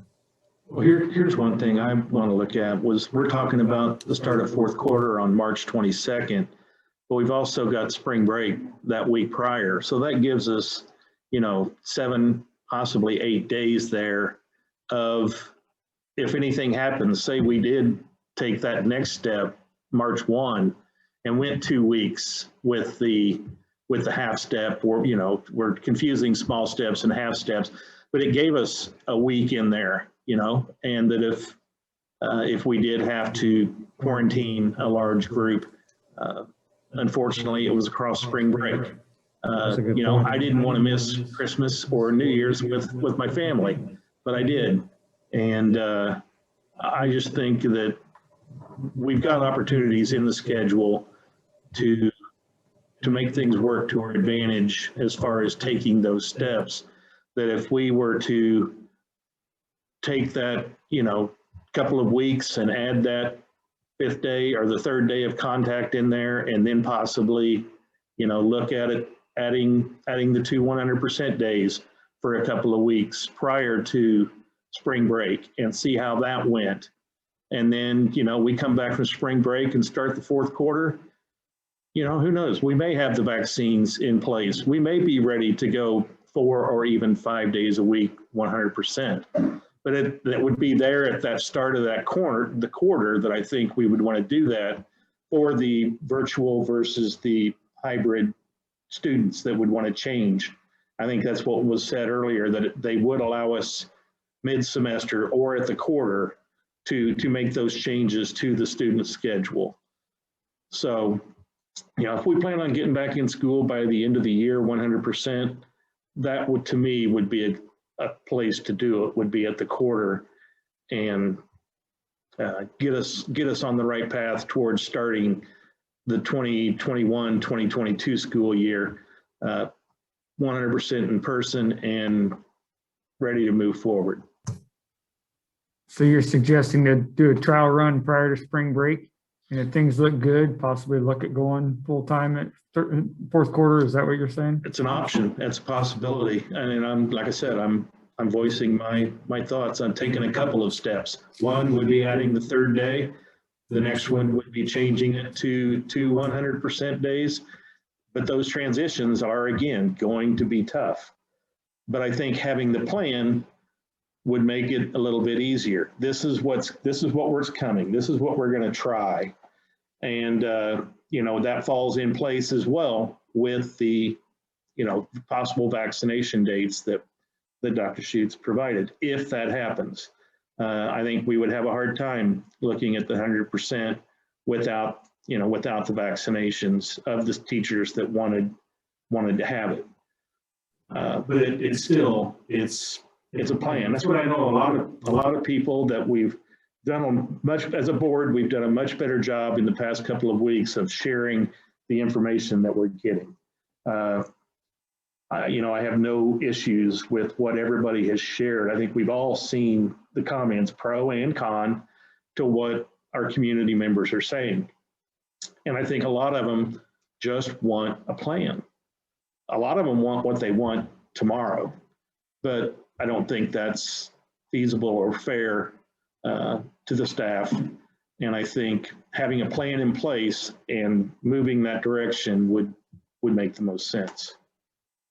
Denny, I agree with that, when you said to the staff, but I don't think that would be fair to the students either, to want to change drastically right away. A wise student told me that, the hybrid schedule, it's not ideal, but it's manageable. We're dealing with it right now, but they would still like to go back. And I think if the kids have the plan, the parents have more of a plan, and the staff, I think, we have to work for all three. Definitely is part of what we're doing.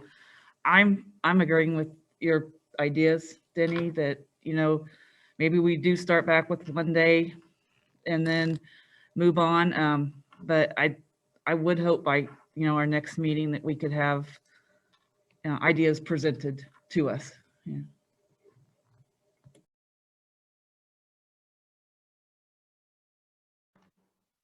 Any other comments or questions?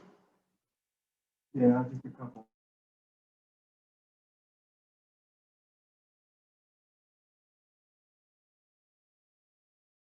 I think it was Sarah that made the point earlier, just how just polarizing this world is right now, and just how challenging, that is for all of us. We've talked about 6 school districts tonight that have some variation of 100% in-person attendance. But remember that survey that I shared with you, I believe there are 26 school districts on there. And 6 are talking about that. And so, are doing that actually, 6 are doing that. A lot of other districts that are very consistent thinking to mine. And I'm not saying I'm right and the other 6 are wrong. I'm not saying that. Just reminding you that there's a whole school of thought out there that's very consistent with mine, in that our staff needs to be vaccinated before we bring kids back 100%. And I feel strongly about that. We are here for kids.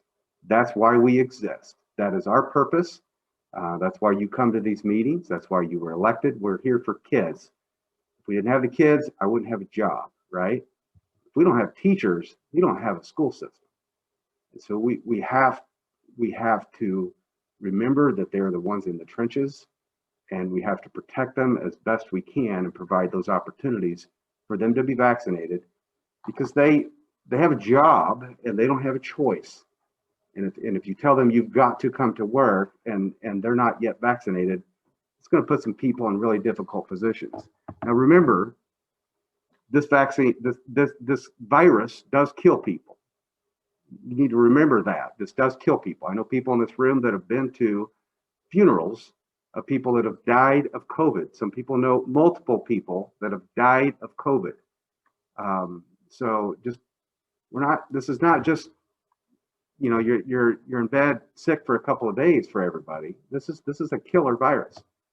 What is the number up to in the country right now? The number of people that have died from this virus? 500,000?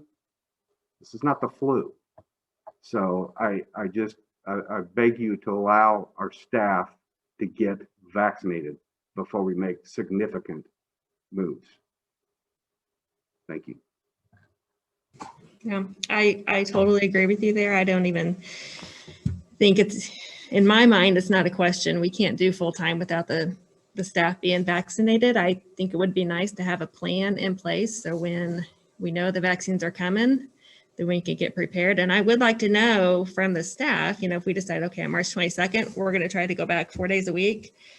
what would they need in order to feel more protected? Do they need more sanitizer? Do they need a plexiglass? What do they need? And we'll make it done, make it happen.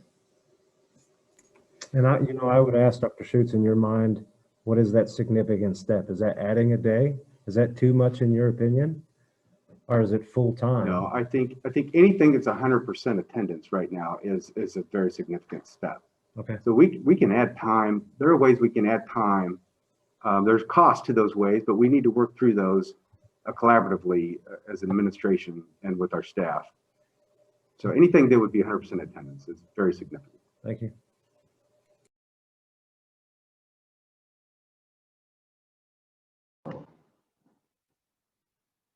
Anybody else have any other comments, questions, concerns, opinions? Not really on the same topic, but it is so nice to be here and having a conversation with you all and not have to worry about talking through Zoom. No. I can hear you, I can understand you, I can see your. It is 8:15 and we have one more agenda item in our workshop and one item in our executive session. I'm not sure, I'm hoping by my proposal that we would reschedule our executive session discussion for Dr. Schutz's superintendent evaluation, and that we could also reschedule our board evaluation of ourselves. But in doing so, I would need a motion and a second to approve rescheduling the rest of our agenda for tonight. So moved. Second. Got a motion and a second to table the discussion on the board evaluation, as well as our executive session discussion on the superintendent evaluation.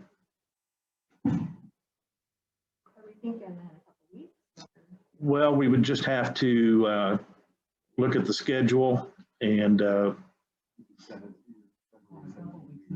we've got a meeting on the 17th, and I think this isn't going to die down for a little bit, so I would say our emails will continue to be full, and so we can look at a date on our February 17th meeting. Maybe we can, if nothing else, if we can't get together, maybe we can set up a Zoom meeting, and Robert and Randy can get us set up. The superintendent evaluation will be executive session, and so it would just be the seven board members. And I'm not sure how many people would even be interested or care about the board self-evaluation. So it's possible we could set up 2 Zoom meetings, or we can come back into the room here and meet one night. But we'll look at the date on the 17th and figure out, take that step. If you have a light agenda for executive session for the 17th, I can plug in superintendent evaluation documents and give you an agenda space there in case you wanted to get started on that conversation. Not that you would have to, but it would be available there for you if an opportunity presented itself. Well, the possibility exists that we could do like we did tonight and start at 5:30. Yeah. And avoid meeting on a separate night. Yeah, I would prefer that. So save a night at home with families. Don, are we going to have a ESB vote on that motion and second, or? Okay, thank you. So I've got a motion and a second to table the board self-evaluation as well as the executive session meeting scheduled for tonight for the superintendent evaluation. Any further discussion? I could go either way, but it is 8 o'clock.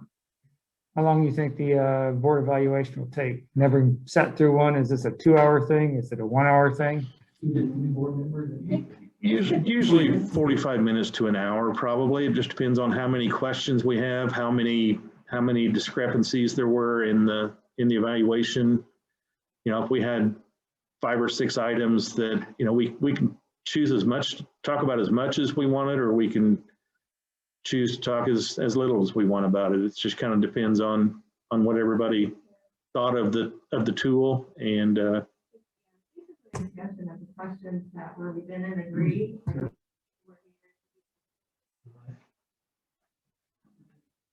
Yeah, it's just basically just a informal conversation about the questions and why we disagreed on some of them. Maybe someone didn't understand the question. Maybe I forgot which question I answered what. So it's just a discussion.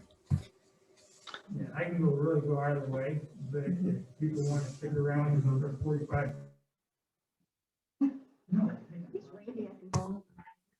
Something's wrong with the button, because I know I hit it. I think you've already made a motion in a second. I don't think it can be discussed. Well, we can have discussion about the meeting. So if people want to stick around a day, I wouldn't be opposed to it. If we want to call it good, I can go either way. So I just throwing that out. It doesn't matter to me. I don't really think we have the time or must spend the time to do both, but one or the other, I could support that. Any other comments or questions? Okay, please vote.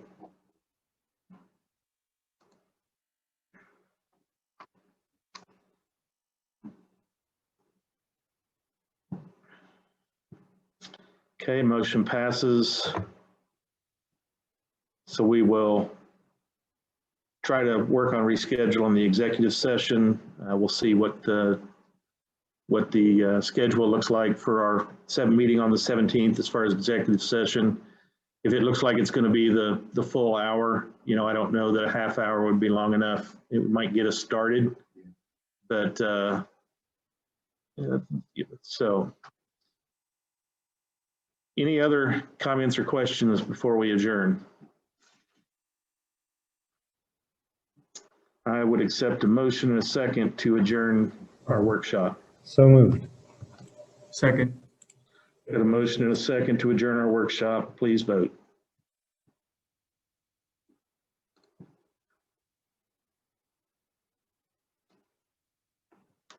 Motion passes. We are adjourned. Thank you, everyone.